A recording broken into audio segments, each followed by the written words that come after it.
जय श्री राम। श्री रामचरितमानस के सुंदर कांड में हमने सुना कि रावण का दूत वापस रावण के पास जाता है और दोनों के बीच में संवाद होता है।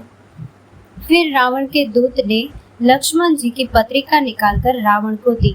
दोहा नंबर 56। बात न मन ही रिजाई सठ, जनि गाल सिकुल खीसा, राम विरोधन बरसी, शरण विष्णु अजईसा। अर्थात पत्रिका में लिखा था, अरे मूर्ख, केवल बातों से ही मन को रिझाकर अपने कुल को नष्ट भ्रष्ट न कर। श्री राम जी से विरोध करके तो विष्णु, ब्रह्मा और महेश के शरण जाने पर भी नहीं बचेगा।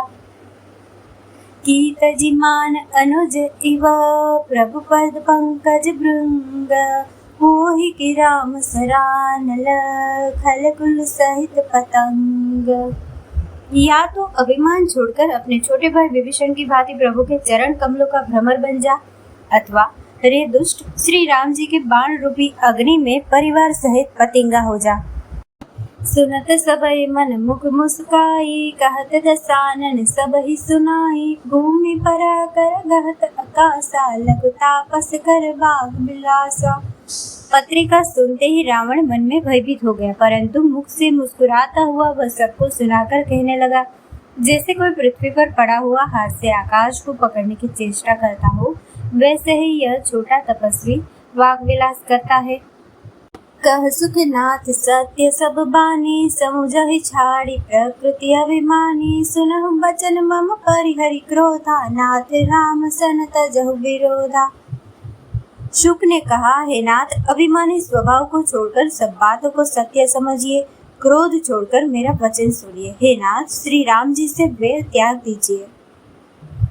अति कोमल रघुबीर सुबाऊ, यद्यपि अखिल लोक कर राऊ, मिलत कृपा तुम पर प्रभु करहि, उर अपराध न एकहु धरहि।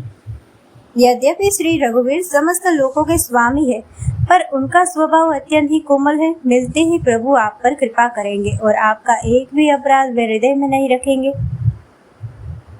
जनक सुता रघुनाथ ही दीजे, इतना कहा मोर प्रभु कीजे, जब तहि कहा दैन वैदेही, चरण प्रहार कीन सटते ही।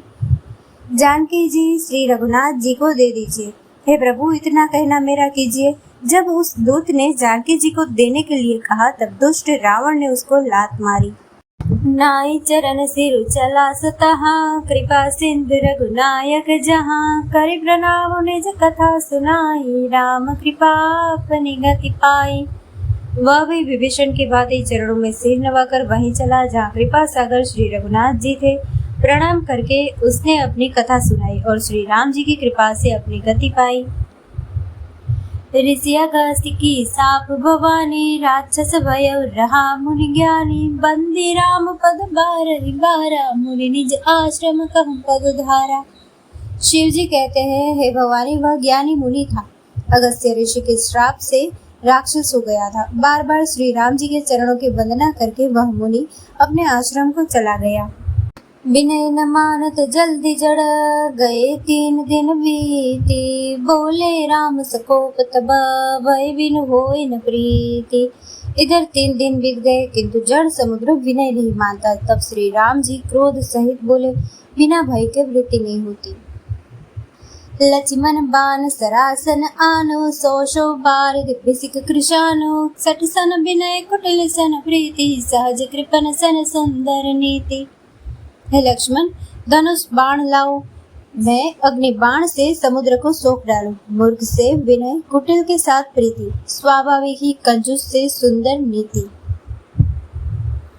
ममता रत सन ज्ञान कहानी, अति लोभी सन बिरति बखानी, क्रोध ही समकामी ही हरि कथा, उसर बीज बय फल जथा। ममता में फंसे हुए मनुष्य से ज्ञान की कथा, अत्यंत लोभी से वैराग्य का वर्णन, क्रोधी से शांत की बात और कामी से भगवान की कथा, इनका वैसा ही फल होता है जैसा उसर में बीज बोने से होता है। अर्थात उसर में बीज बोने की भांति यह सब व्यर्थ जाता है।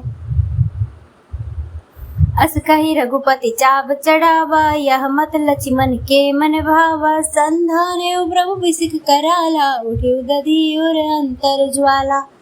ऐसा कहकर श्री रघुनाथ जी ने धनुष चढ़ाया। यह मत लक्ष्मण जी के मन को बहुत अच्छा लगा। प्रभु ने भयानक अग्नि बाण संधान किया, जिससे समुद्र के हृदय में अंदर अग्नि की ज्वाला मकर उरग जस घन अकुलाने, जरत जंत जल निधि जब जाने, कनक थार भरी मणिगण नाना, विप्र रूप आयो तजिमाना।